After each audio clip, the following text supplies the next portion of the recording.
Okay, so I'm really happy to see everybody and to be here. Um, I have given this presentation more than a half a dozen times, but it's really new this year because you have really good timing. The world's changing really fast. Okay, we're in a big war right now, yes, of civilization against barbarians, and nobody knows the outcome yet. But Bezrat Hashem, Kol Yeh Beseder. And then you have a big future in front of you, right? I mean, there were people who were doing college or professional training courses in the middle of World War II, and at the end, it comes to an end, and the world will go on. And we're DAFCA doing something really important. We're training to work in cyber. Cyber is a huge part of the current war, and every war that will be fought. And recent wars have had a big cyber element. Dory himself, of course, is a veteran of Tzahal, of a cyber unit. So you know that. But you also, I mean, you don't have to enlist in the army, but all of us are on the front, okay? Because everybody who has a username and password to a bank account or an email account or anything is on the front of every war. And so learning cyber and becoming a professional, cyber professional is you're doing something to help save civilization. So you can already give yourself a pat in the back. Okay, so I was saying that we're at a particular juncture in history right now because of the role of AI. And AI is huge. I think it's a revolution. It's appropriate to call it a revolution in the work world. And I know Dory frowns upon using AI in the course because it's really important to, learn concepts from scratch and not just to run to AI and tell me how to do this. And I agree with that educational philosophy, but as a professional, and also, even as a professor, I encourage my students to use AI. I'm not teaching cyber skills, I'm teaching other things. But for sure, in the work world, you're going to be expected to use AI. And so I totally agree with Dory that during the course, follow Dory's instructions. But as you complete the course and you move on to the next stage of your training and your professional preparation to work in the field, you got to switch gears and start using AI intensely. And I'll be really honest, we have a cyber company called Telarm, and our business, to say it's booming is a slight exaggeration, but we have a lot of new customers. And we have customers within the Haredi community, all the schools, the Beis Yaakovs, yeshivas, and seminaries, they all need to comply. There's been a new law called Tikkun 13 to Chok Haganat HaPratiyut. It has to do with GDPR from Europe and Israel trying to catch up. And, Israel's a world leader in cyber, and yet in actual guarding Israelis' private information, it fell behind a little bit because Israelis are like, yeah, beseder. So the Knesset had to get with the program, and so new laws came into effect. Again, it's called Tikkun 13 of this law, and it requires anybody who has a database, and especially of sensitive information, to comply with really sort of basic standards of guarding people's private information. And if you're running a yeshiva or a seminary, you have no idea how to do that. So you turn to us. We're experts and we hire our students. So you take the course, you become an expert, and then Bezrat Hashem, you could work with us for us. And Baruch Hashem, we have people who have worked for us for just a few months as an internship program, and then have gotten really great jobs in the field, really well-paying jobs, surprisingly well-paying jobs for being right after a one-year course. So things are happening, and they're happening fast. And part of the reason we're being so successful is because we're leaning really heavily on AI. Okay, we use AI to produce the documentation. A lot of the things that you need to comply with the laws are protocols. What is the yeshiva's password protocol? Okay, how many digits have to be how many characters have to be in the password? What is the yeshiva's protocol regarding employees that no longer work for the company? So the yeshiva has no idea. They don't have a protocol. So we need to produce a protocol for them. Now, we're not going to write the protocol. AI is going to write the protocol. Okay. So we're using AI to come up with a lot of documentation and to serve our customers in a really professional way because AI's work is great. So tonight, I'm going to be giving this presentation on creating your first CV, your first resume. Maybe it's not your first, but it's your first cyber CV. and it's the most important business document that you have. But for the first time, my presentation is about using AI to accomplish this task in a most professional and convincing way. And I particularly, one of the themes I've used before is solving the employer's pain points. And I'll introduce you shortly to what that means. Let me tell you a little bit about the world, okay, and where I'm coming from. And I'm coming from, I've told you before, I'm not super technical. I do have some experience in the world of cyber. I have a real lot of experience, though, in not only career counseling, but in finance and working with different people. And so I worked with a lot of startups, okay? I'm funding startups and managing startups. And now I want you to think of yourself as a startup, each one of you. So Chai is a startup, and Shira's a startup, and Esther's a startup. Okay, everybody's a startup. It's called Me Incorporated, okay? It's called Shira Incorporated, whatever. And the facts of life that you got to see yourself as a business. And so a business, you have what you know how to produce, your product or your services, the services you know how to provide.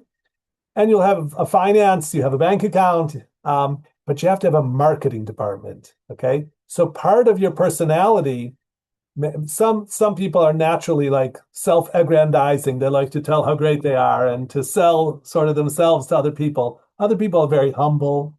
They're very tsanua, right? Beis Yaakov is an emphasis on tznius. They don't like to say how great they are or point out, their milos, their advantages and what's great about them. But in order to get a job, you do need to do that. You have to promote yourself, okay? And so you have to work as a marketing executive for your own company. You're the CEO. You're the blue collar, you're the white collar, you're everything. It's all you, right? But part of you has to be a marketing professional, okay? And the sale that you're trying to make is get yourself a job. But remember, you're selling, and the employer, the company that's going to hire you, they're the customer. They're buying, okay? So you're selling, they're buying. And we have a saying in business, the customer is king. The customer is always right, okay? So you need to supply the customer with what they want to buy. Because if you say, this is me, take it or leave it, so then they're going to leave it. You need to become what they're looking for, okay? So one of the main idea that I want to share with you tonight is how to think about writing your CV. You'll work on your writing your CV, and I'll show you some skills that are hands-on. But the main thing I want to introduce you to is the frame of mind. The frame of mind is learning who do they want to hire, what skills, what character does that person have, and then finding that within yourself and being that professional, being that person. And if you can't be that person, then don't apply for the job. But if you can, you need to demonstrate to them, I get it, I understand what you're looking for, and I have that, and therefore you should hire me, okay? You should do the deal. You should, pull the lever. So let's see. The job market is brutal in favor of employers. You have to have a strategy to advance yourself, which is to provide for your family and your financial future, okay? So getting a job is not a busha, but looking for a job is a job. You have to realize that your first job will be looking for a job, and it's not easy, okay? Now, I know our course is not easy, and cyber is, deep and complex and a lot of details and it's technical. Getting a job is actually even harder, okay? So it's really hard, and so you're going to have to, be tough and have a little bit of a thick skin. And if any of you are already in shidduchim or you've been through shidduchim, it's hard finding the right person. And, it's disappointing if you thought you did and then you didn't, or they didn't like me or I didn't like them. It's that kind of thing, right? It's not like there's a million jobs for you to get there. No, there's like hashgacha pratis. There's like a job for you and you have to find it. And so it is hard work. And tonight we're talking about some of the skills you need to find that job and then to apply for that job in a way that's going to get you to the interview, okay? I hope we'll have another session later on about how to conduct yourself in the job interview. So tonight we're talking about crafting your CV in order to get yourself to a job interview, okay? So it's about the power of your CV. And there's the idea is that you're a professional and you have a brand, okay? again, you never thought of yourself as a brand before. You know Coca-Cola is a brand, and you know Bisley is a brand, and Osem is a brand. But you need to think of yourself as I am a brand of a cybersecurity professional. Okay. And create, I'm going to deliver value, and I'm going to communicate the value that my brand delivers in this piece of paper. Okay. Today, maybe it's less paper, it's more digital, but through this document, this CV. So your CV is part of your professional branding, which includes how you conduct your job search, your interview, and your career management. And of course, today, the first thing your CV needs to do probably is to get past a computer, to get into the hands of the recruiter. And this is also a cruel reality that this most important business document that you have, the person, like an HR person or the CEO person, whoever looks at your CV, they're going to look at it for 10 to 45 seconds. Okay. They're not going to look at it for a long time.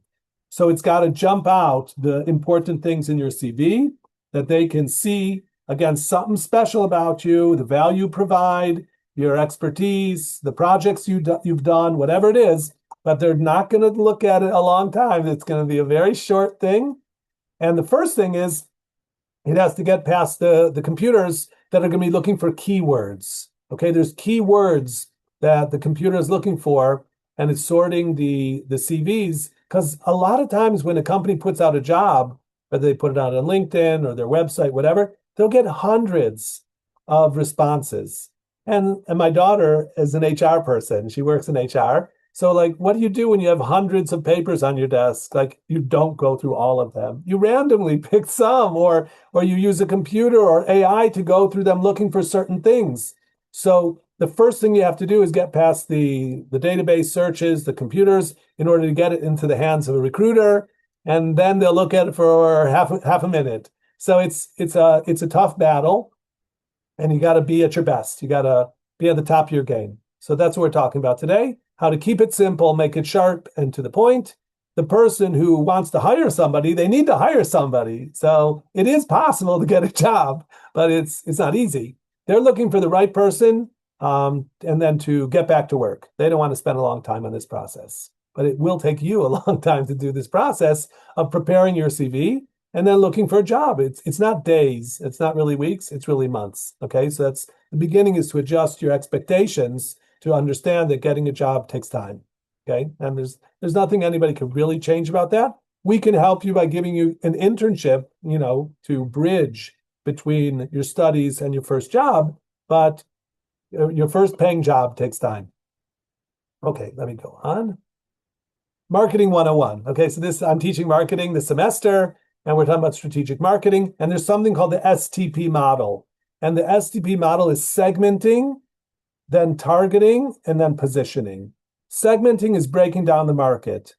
So we could break down the market, let's say, between local companies and international companies, okay? Between cyber companies or companies that just need a cyber person to work for them, but they're not really a cyber company. Once we've segmented the market in different ways, and I'm being brief, then we're going to choose our target. Who are we targeting? Meaning, again, I'm trying to sell my professional services to a company. I have to choose which company am I going to target, or which group of companies. Obviously, you can't apply to every job in the world, so you have to, target certain opportunities. And then once you've chosen your target market niche that you're trying to get a job there, you have to position yourself. Is it because I'm the smartest, I'm the fastest, I'm the best, I'm the most professional? You have to, again, create and define your brand and position yourself in the marketplace. So that's called the STP model: segmenting, targeting, positioning. So I have here, you don't remember, but there was a guy running for president. His name was John McCain, and he was losing, and he was an older guy. He took Sarah Palin, the governor of Alaska, to be his vice president because she was young and beautiful. So he went on Saturday Night Live the week before the election. I guess he was running against Obama. And so he positioned himself as the sad grandpa. Please vote for me. I'm a sad grandpa. So that was a joke, because who's going to vote for the president of the United States because he's a sad grandpa? That was sort of Joe Biden at the end. It was like a sad, pathetic person. But you don't want to market yourself as I'm a poor avrech. I have 7 kids and I can't really afford to feed them, so I really need you to hire me. That's a really bad pitch, okay? That's not how you're going to get a job. And I've actually had people in the course who tried stuff like that. That doesn't work, okay?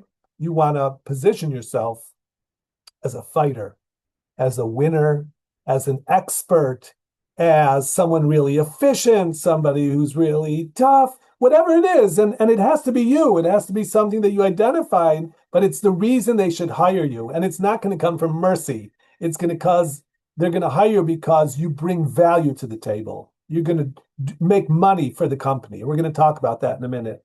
So you need to brand yourself and position yourself. And then you got to use the right words, the right messaging, which is tricky. But AI is going to help us with that. Okay. You need to focus. You don't need to be everything to everybody. You want to be a human laser, understand what the employer is looking for, what are their priorities, their culture. You're going to do a lot of research, and you've learned how to use OSINT and to go to their website and get as much information as you can about the employer. They're your customer, your potential customer. The customer is always right. Try to tell your story in a way that shows that you understand their needs and what they're looking for, and that you have that. Okay, that's how this works. It's strategic thinking, right? You want to put yourself into the shoes of your client, in this case, your potential client, which is the company who's going to hire you. I said here you should think like a startup. So I was privileged to participate in a technology accelerator at Citibank in Tel Aviv. I was representing a little company, and we heard a lot of lectures, and we worked with great people. And one of the things when you have a startup is you're coming to solve a problem. And the way they call it is a pain point. You're coming to fix a pain point. There's a target audience out there who are suffering something, and they need your invention. They need your startup to heal their pain point. So every startup needs to address a pain point and offer a better solution than what's available. So that's sort of true for you as a young professional. I'm coming to solve a problem of the employer. They need to hire somebody because they need somebody to do something. They're not hiring me in order to give me money to support my family, to have a Bayit Shel Torah of Shabbos and Yontif or Chinuch. That's not their business. They're in the business to make money. So they're hiring you to solve their problems. So you need to find their pain point and then to solve it, okay? So that's going to be based on your skills, your personality, your ability to learn, right? Your education, your internships. Your MVP is your minimum value proposition. The employers are your clients, and your CV is your pitch deck, okay? It's your marketing document. So I've actually seen this, that people use their CV to tell their life story, and they're sort of like whining and groaning, like, I'm the third child and my sister always did better than me. That's not what you want to do with your CV, okay? Your CV, it's a business document, and it's not narrative therapy. It's a sales document. It's the objective is to get to the interview, nothing more, nothing less. Don't write the CV to make yourself feel good. You can do that if you want, and send it to yourself or send it to me or your psychologist or your mother, whoever else. But if you're sending it to the employer, then see what they want to read. Make the document what they want to see, okay? The CV you send to the employer is how you match what they're looking for, not what you want to say. They're king, and you are finding stuff in your own personal history, your persona, your skills, your desire, your ambition that answer their needs. That's what they want to hear, and that's what's going to get you an interview and going to get you a job, okay? So this is what I was saying, that every position you apply for is to make money for the company or to save money for the company or to save time and increase productivity. That's why they hire people, okay? There's no other reason. They're not giving, they're not a charity organization that's giving away money. It's a competitive market. The world is competitive. Let me go back to another course that I'm teaching in college, which is microeconomics and macroeconomics. They're both predicated on the one word that really underlies everything about our economy, and that word is scarcity. Scarcity means our desires, our wants, and our needs are unlimited. How much money could we spend? Millions or billions. But our wants and needs are unlimited, but the resources of the planet, of mankind, are limited. So there's always scarcity. So because there's scarcity in the economy, you got to fight. You got to be competitive. There are other people that want this job. You got to show why you're better than them. You're the right person for this job because of your skills, professionalism, ambition, ability to keep on learning, et cetera, et cetera. So your CV needs to solve the employer's problems by making more money, saving them money, or increasing productivity. Your CV should tell your story to demonstrate how you're going to do that. Anything else is irrelevant and distracting. Okay. Um, I actually based this presentation on some books by a guy named Yates who wrote Knock 'em Dead CV and Knock 'em Dead Job Search, and he's an expert and he's great. And I learned a lot from him. You could Google Knock 'em Dead and find him, and you can get stuff from him. And he has this concept of TJD, which is your target job deconstruction. You're looking at the job, let's say we'll use SOC analyst, right? You're going to be an analyst in a security operations center. So learn everything you can about that target job. Break it down. What skills does that person need? What certification should that person have? Et cetera, et cetera. Everything you can learn about that, because then you're going to incorporate those things into your own CV. And let me put it out there. We're not going to lie. Okay, we're not going to say anything false in our CV. My wife might tell you otherwise, but I'm a really straight guy. Okay, and so you don't want to lie. You don't want to get caught lying. You don't want to lie because it's unethical. It's wrong. It's not the way we play the game. Okay, but you want to be creative. You want to present yourself and your skills in an effective, convincing manner, like a marketing professional does. And I'll give you a case of a guy who took our cyber course who was like an IT guy. He was becoming an IT guy. And he had worked for, let's say, a decade. He was in his 30s. He had worked for 5 or 10 years as a sound technician for like maybe bands or something, for shows or something like that. So he said to me, he said, Jonathan, do you think I can present my experience as a sound technician that I was working in IT? I think that was his question. And I said, well, what did you do? And he said, I was making sound systems work together, which was like digital stuff. That was like essentially, information technology.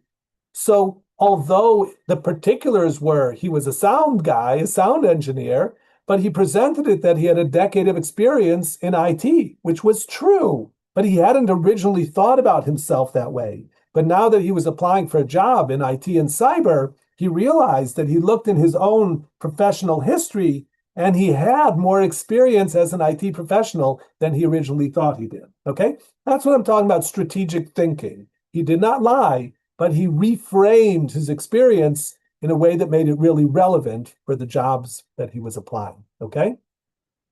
Okay. So I'm going to skip some of this stuff because AI is going to help us with this, and I want to focus on AI. I'll just say this thing. You want to use action verbs, okay, to describe anything you've done in your life. You don't want to just say, I had this position or I was there. You want to say accomplished, built, completed, created, designed, demonstrated, developed, examined, facilitated, generated, headed, implemented, launched, marketed, negotiated, originated, performed, published, programmed, reduced, solved, trained, upgraded, validated, wrote. Action words. You want to show what you did, okay? You're trying to bring value and energy. So let's see. Okay, so these are my new slides that AI helped me present today about how to use AI to make your CV, okay? So of course, AI is a tool. It's an unbelievable tool. I mean, I use AI in just about every part of my life, whether it's a diet or my health or my relationship to my wife or teaching classes, everything goes to AI because it's unbelievable. It's a great gift from God. So I use it for Koilel also. I'm a Rosh Koilel, and I sometimes ask questions of AI for Koilel, and it also helps me there. So AI, though, is a tool. It's not a substitute for thinking, okay? You're going to use it as a tool like a hammer or, a typewriter, but it's not going to, think in your place. It's great and it's wonderful, but you have to keep thinking. So why use AI? So first of all, if I say, okay, send me your first CV, like, how do I start? So last year I would have said, go to Google and look for templates or even junior SOC analyst or cyber student entry level, and you could download a lot of CVs like that. Google would do that for you. But now AI is going to write one for you. It's a totally different ballgame. It totally gets you past the first hard stage of what do I put on the page? Okay. It's going to improve the wording and the professionalism. It's going to help tailor your CV to specific job descriptions. Okay. It's going to save you time, but AI does not know what you've done in your life. And of course, you have to review and correct everything. Don't, let AI spit out some junk and then just pass it on. You need to work on it and hone it and polish it. Okay, so AI is wonderful and important and valuable, but it's not a replacement for your work. It's a tool you need to use. Right way, wrong way. Wrong way. Write me a CV for cybersecurity. So that's generic, weak, and it'll sound fake. If you give AI your real experience, your skills, the job description, then you say, help me tailor my CV to this role, that's a good prompt for AI, okay? And I want to share another sort of dvar about this and help you understand that, a person might think, yes, I have my CV, but that's naive. You don't have one CV. You have a CV, but for every different job opportunity that you send it, you tweak it, you hone it, you change it in order to fit the specific opportunity that you're sending to. You use the words that they're using. You emphasize the things in your past and your skill set that they're looking for. And I want you to appreciate that is not unethical. I have a mashal. It says about Moshe Rabbeinu that on the last day of his life, he wrote a Sefer Torah for each of the Yud Beis Shvatim. He wrote 12 Sefer Torah, or maybe 13. And so I heard once a beautiful idea that they were not identical. That Moshe Rabbeinu adapted each of the Sefer Torah that he wrote for the particular tribe. So maybe it was in Chaseros, V'Yaseros, Yuds and Vavs, or whatever. But the point is, even though the Sefer Torah is, essentially fixed and unchanging, but it was adapted for each of the tribes based on who they are. So certainly your own personal historical, your professional history needs to be tweaked and adapted for each job opportunity that you send it to. And there's nothing unethical about that. That's professional marketing, okay? Every job opportunity gets its own CV. The key idea, tailoring your CV. Every job requires slightly different CV. AI is going to help you match the keywords. Like you'll take the job wherever you learn about the job, whether it's you hear about it, you see it on the internet, or whatever information you have, you'll put that into AI. And then you'll put your draft CV into AI, and you'll say, help me adapt my CV to this particular job position, okay? To help reframe my experience. This is huge for applicant tracking systems, right? That's I talked about the computer that's going to see your CV before a person does. Okay, sample prompt. What are you going to say to AI? Here's my CV, you paste it. Here's the job description, you paste it. And you tell AI, suggest improvements to align my CV with this job, rewrite my bullet points to sound more professional, highlight missing skills I should add, and of course, keep everything truthful and realistic, okay? So AI is going to say, it would be good if you have this and stuff like that. And maybe you do, and maybe you don't. Maybe now you're going to spend the next 2 weeks getting those skills. You're going to take, an online course or Professor Messer or whoever it is in order to learn the things that you need to learn in order to get this position. Cyber skills. I'm an entry-level cybersecurity student with skills and Wireshark and Linux and basic pen testing. Help me write strong bullet points for my CV. Emphasize hands-on projects. Tell AI about the projects you did in this course. What you studied and researched. Make my CV appealing for a junior SOC analyst position. I'm going to already mention your projects are really important. They can be good on your CV. They can also be really valuable in your job interview. In a job interview, you could be talking to different types of people. You may be talking to an HR person who's usually a woman in her 30s or 40s, okay? You could be talking to the CEO, who's usually a man in his 40s, 50s, or 60s. You might be talking to a CTO, who's a man also in his 40s or 50s or 30s, whatever. So those conversations are all going to be different and different tone, different jargon, different use of language and different energy levels. Are you talking to the boss who cares about the money? Are you talking to the HR woman who cares about people and the team? Are you talking to the CTO who loves technology? You're going to adapt what you say and how you say it based on who you're talking to. But really, for all three of those people on different levels, one of the great things to talk about is your project. Because all these people want to see you care about cyber. You're interested in cyber. It stimulates you. Ongoing learning is going to be a huge part of your career because nobody knows everything. And technology continues to evolve and change. So your ability to continue learning, to want to continue learning, to investigate things and come up with professional level summary of a topic, that's a key skill that they want to hire. Okay. So talking about, I made a presentation about this type of attack or something like that is great. Okay. And if it's the CTO, he wants to talk to you about it because that's interests him. Okay. And so your projects are a really important component. That's a good reason to invest in them as you take the course. And it's a good reason to put them on your CV. And it's a good reason to talk about them in your job interview. Okay. So this is AI for project and no experience, right? Many of you are young women who are just coming out of Beis Yaakov and you don't have any job experience, and that's okay. We'll see that there's different types of CVs, and they don't have to be like, well, in high school I did this and then I did this. It doesn't have to tell us what you've done for every year of your life since the age of 16. It could be just organized based around skills and what you know, okay? So AI could help you frame your projects instead of, I did a lab on Wireshark. AI could write that as analyze network traffic using Wireshark to identify anomalies and understand packet level communication. That's a lot stronger, right? AI can help convert labs to experience, courses to skills, practice to achievements. Let me see what I have here at the bottom.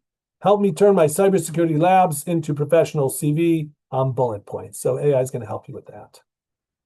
Okay, so what you should actually do, the workflow, what to do with AI, get a template, like, give me a sample entry-level cybersecurity professional CV, and then read it, look at it. Then write one yourself, your rough draft. Then use AI to improve the wording, tailor it to the specific job, review it carefully, and submit. What's important not to do for credibility, don't invent experience, don't exaggerate certifications, don't copy blindly. They'll catch it and it won't work.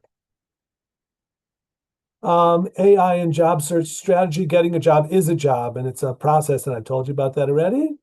AI can analyze job descriptions, identify required skills, suggest what to learn next. So you're using AI to help guide you in your studies, in your job of getting a job, provide guidance on what certifications might be relevant, which is something we'll also talk. You can talk to Dory, but you can talk to me also towards the end of the course, whether you're going to try to do Security Plus or EJPT or CEH. There's all different companies offering different, starting level certifications. They're valuable. And so it's something to think about. Maybe already on Pesach, you want to start working on your first certification. It's an idea. Okay. Okay, this is about formatting your CV, about telling the things you've accomplished what was the challenge, what was the action you took, and what were the results. It's less relevant for people who are just starting out. First impressions are important. Your CV should be beautiful. It should be professional looking. It doesn't have to have color. It could be black and white, but it could have a stripe of color in it. It doesn't need a picture of you, but it should be impressive. In America, it probably needs a cover sheet. In Israel, that's not probably part of the game. But a cover letter sometimes can be an opportunity to tell again about your story and why you think they should hire you. Okay, so your CV needs to maximize your performance in the database, demonstrate your complete grasp of the job's deliverables, create a professional brand for yourself, showcase your relevant achievements, attributes, and expertise, minimize your weaknesses. There's three major formats. There's chronological, but there's functional, and then there's a combination. So the one I suggest that you use when you're just starting out is the functional one. It's more free form. It's good for entry-level professionals with not much experience or a person changing career. I have experience in one thing, but now I'm starting something else. So I'm not going to talk about what I did in past jobs, or maybe I don't have past jobs. I'm going to talk about what I know. What are my skills? What do I know how to do? Always include any foreign languages you speak, any military experience, projects, publications, professional associations. You don't need to call it your CV. You certainly don't want to mention salary there. You don't need to say your age, race, religion, photo, health, description, reason for leaving previous job. None of that belongs there. Those are elements. In cyber, you want to put any certifications you have. And even if you don't have any certifications, I recommend that you put the certification that you're studying for. So let's say you're writing the CV, let's say in June, okay? And you expect to take, let's say, the CEH in September. So you say expected, exam in September 26, something like that, studying for. And so you say what you're working on, because that shows that you're in a direction. You're striving, you're learning. Again, skills and projects are a big deal. Helpful tips, short sentences, don't use big words, eliminate pronouns. AIs can help you with this. It doesn't have to be only one page, but if you're just starting out, probably it'll be one page. There's a bunch of websites that could help you, but again, I say now you don't need them, just use AI. I will, of course, share this presentation in the Slack, so you could take a look at it if you want to. LinkedIn is a separate topic. Maybe I'll talk about it another time because it's getting late for me. But your LinkedIn, I do recommend, to think about opening a LinkedIn profile for yourself when you're ready to do that as a junior cybersecurity professional or student at this point, and beginning to, make connections to professionals in the field. Start with your parents or your family or whoever you know. And you'll match your skills on your CV to the things that you write about yourself also in your LinkedIn. Because anytime you send your CV to someone, they're going to look you up on LinkedIn. That's like the first thing they'll do. So they need to go together. They need to correspond one to the other. Isn't there a LinkedIn resume?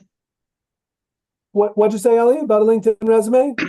I think there's like a special LinkedIn resume that you can create. Okay, that could be. And I mean, Yeah. definitely there's your history, your professional history is going to be on LinkedIn. And again, I'm talking mostly to people even younger than you, Ellie, and they don't really have much professional history at all. So it's just your description of yourself and your skills or whatever you're going to have. It should be the same story in two places, right? The same story that's on your CV should also be in your LinkedIn, which is tricky because that you're going to be tweaking your CV for each place, and yet you're not going to tweak LinkedIn for every single one. So that it doesn't contradict, but it supports your story. So it's a tricky thing. Spending some time, every week on LinkedIn is a valuable investment of your time. Okay. When you do apply for a job, you got to follow up. Okay, you got to keep track. Sending like one CV a day is an aggressive pace because you got to research it. You got to invest in it. So it's a project, as I said. Looking for a job is a job, and you have to manage it like you've managed. If anybody has questions right now, we take them. I send you all emails every week with the link to the class. My email is jr.somet, right, as you see here, jr.somet@gmail.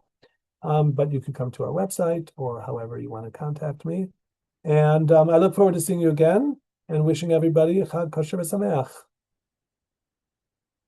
Thank you. Thank you. Thank you. My pleasure. Thank you. Good night. Thank you. Thanks so much. Okay.